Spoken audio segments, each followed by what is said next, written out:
Les principaux titres, voici à présent les nouvelles. Le président Abdel Fattah al-Sisi a reçu aujourd'hui au siège de la présidence le ministre espagnol de la Défense, Pedro Morenes, arrivé à l'aéroport international du Caire hier soir à la tête d'une délégation militaire pour une visite officielle de plusieurs jours.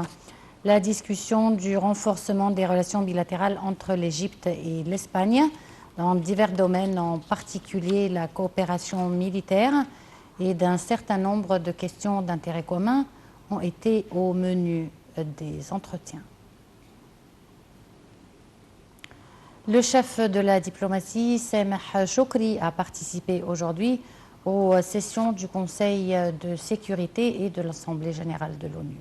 Monsieur Shoukry s'est dirigé hier à New York pour une visite de 3 jours, au cours de laquelle il doit s'entretenir avec un nombre de ministres des Affaires étrangères et de hauts responsables onusiens. Selon le porte-parole du ministère des Affaires étrangères, l'ambassadeur Ahmed Abouzeid, le chef de la diplomatie, doit présider une session ministérielle sur l'idéologie des organisations terroristes. Il s'agit d'un sujet proposé par l'Égypte à l'occasion de sa présidence ce mois-ci du Conseil de sécurité de l'ONU.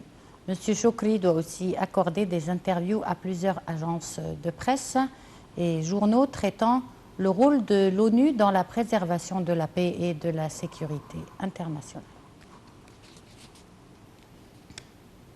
L'Égypte continue à consolider ses relations et sa position en Afrique. Aujourd'hui, le ministère de l'Enseignement supérieur et des Recherches scientifiques a organisé une conférence pour discuter des plans de promouvoir les sciences et les moyens technologiques.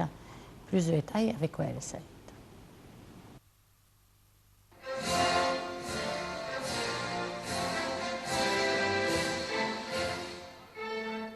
Le ministère de l'Enseignement supérieur et des Recherches scientifiques a organisé la conférence de la coopération égypto-africaine au domaine de l'éducation, de la science, de la technologie et de l'innovation. L'Égypte est désireux à découvrir tout ce qui est nouveau. Cette conférence a été tenue pour discuter des plans pour promouvoir l'innovation, les sciences et les moyens technologiques. Aussi, il tient à développer les relations avec les pays africains. La conférence est basée sur 2 axes.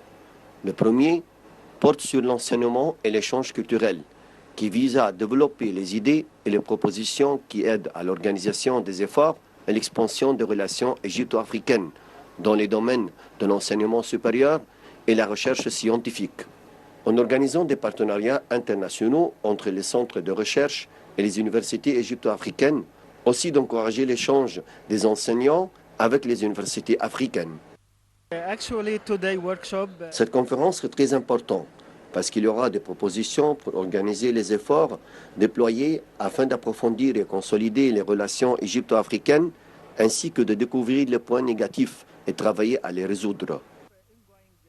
Deuxième axe porte sur les sciences, les technologies et l'innovation, vise à discuter sur l'évaluation de la situation actuelle en présentant les défis qui font face aux recherches scientifiques pour les mettre en œuvre à travers la coopération africaine.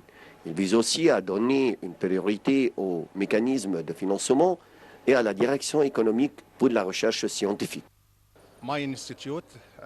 La recherche scientifique est très importante pour toutes les sociétés, parce que d'ici, il existe l'innovation et le développement. On a travaillé beaucoup avec le ministère de l'Enseignement supérieur et le ministère des Affaires étrangères pour prendre un prêt qui nous fait travailler à développer ce domaine. Ils ont participé à cette conférence des spécialistes de recherche scientifique, des professeurs et des directeurs des universités de l'État et privées, aussi des représentants du ministère des Affaires étrangères. La coopération entre l'Égypte et l'Afrique se continue dans tous les domaines.